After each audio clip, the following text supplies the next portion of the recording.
So this weekend, I had such a great time. I did the Oddball tour. Remember that? The Oddball / Pay for Billy's Basement here. Yeah, I got to work with Sarah Silverman. I never get to work with her.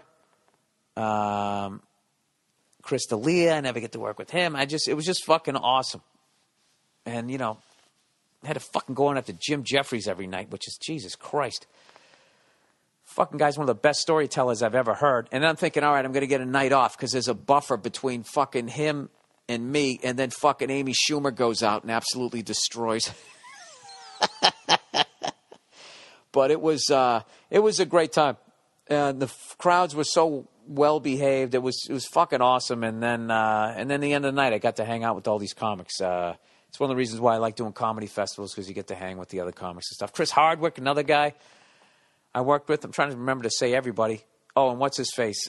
Stephen Brody Stevens is the funniest fucking host ever. He says so much shit the crowd doesn't even get, and the comics in the back are fucking dying.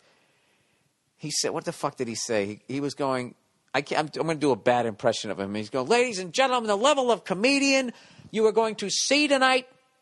These comedians have been on television. They've been blah, blah, blah, blah, blah. He goes, these comedians own houses.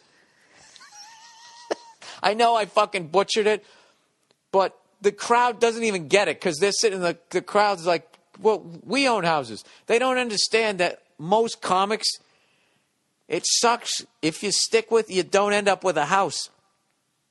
Or you stay in a one-bedroom apartment. Like, look at me. I bought a house when I was 43 years old. I finally got a house. And before then, I was, in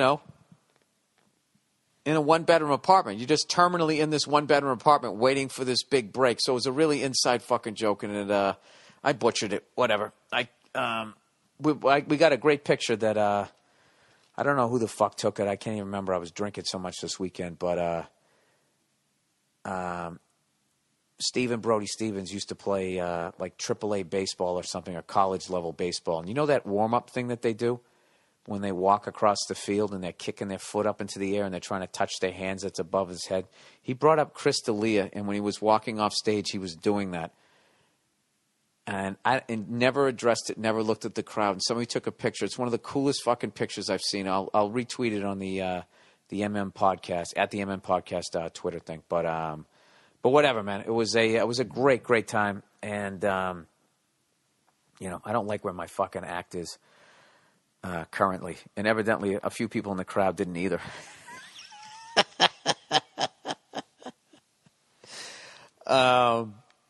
We drove back in the van last night. It was fucking hilarious, and all we were doing was reading the tweets from people that didn't like us in the van ride back. It was one of the funniest van rides.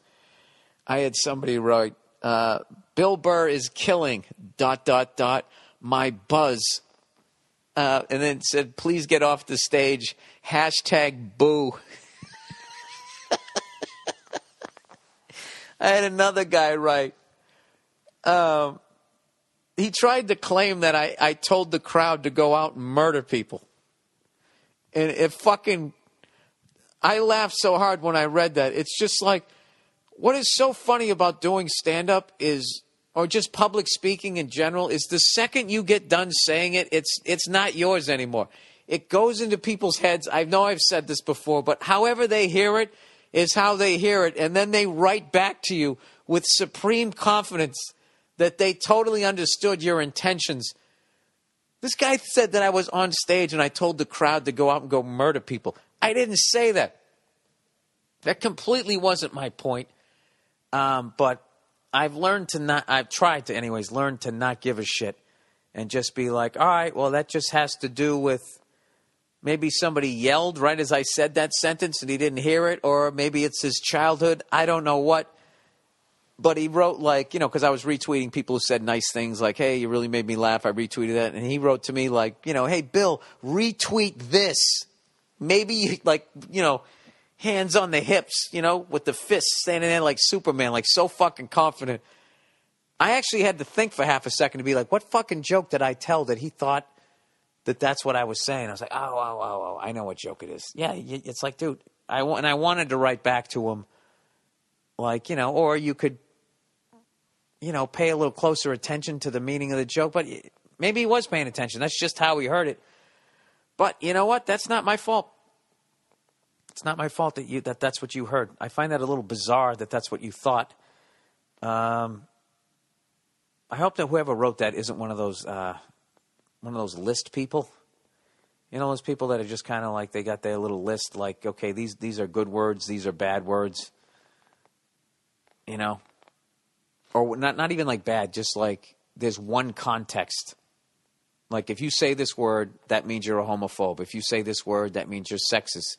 If you feel this way on this subject, you're a Jesus freak. You're a gun nut. You're a baby murderer. Wherever they stand on whatever fucking issue, abortion, whatever. Like they don't listen to what you're saying. And what it makes for some really entertaining tweets. I ought to save them. I ought to save them one time and just fucking, I'd say put out a book, but why do that? No one would buy it. Just fucking, save a goddamn tree with this laptop that probably killed fucking 40,000 trees, and I'll just put them all out there.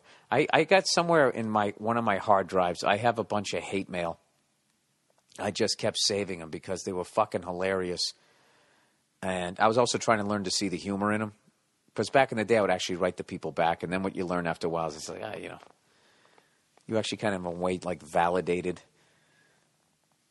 If what they said is wrong, then just let it go. It's kind of what I've learned. Just let it fucking disappear into the abyss. But I got to tell you, they're fucking hilarious to read. #boo. All right, comedy tour. Billy the King. Looks like you're having fun on the Oddball tour. I had a great time. Could not have had a better time. Please tell us a funny story or a joke from the tour. I think I already did that. We saw you wheeling Sarah in the Crystalia picture on Twitter. Oh, yeah.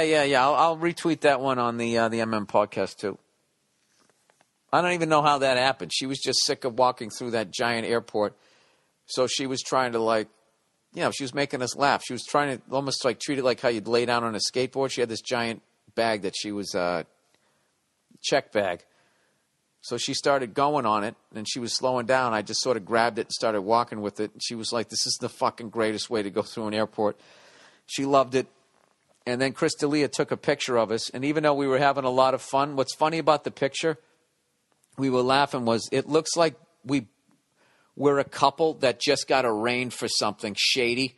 And now we're walking out of court, and we're just trying to get past the press. Like, that face people have where after they get arraigned for something. They haven't been acquitted. They haven't been convicted. They just got arraigned. Like, this is what we are accusing you of, and this is the time you are facing. That fucking look. I could never have that look on my face. I think it caught me between emotions. I think my inner thought was like, am I going to be in this picture? I don't think I'm in this picture. There you go. Is that funny enough? I don't know. Made me laugh.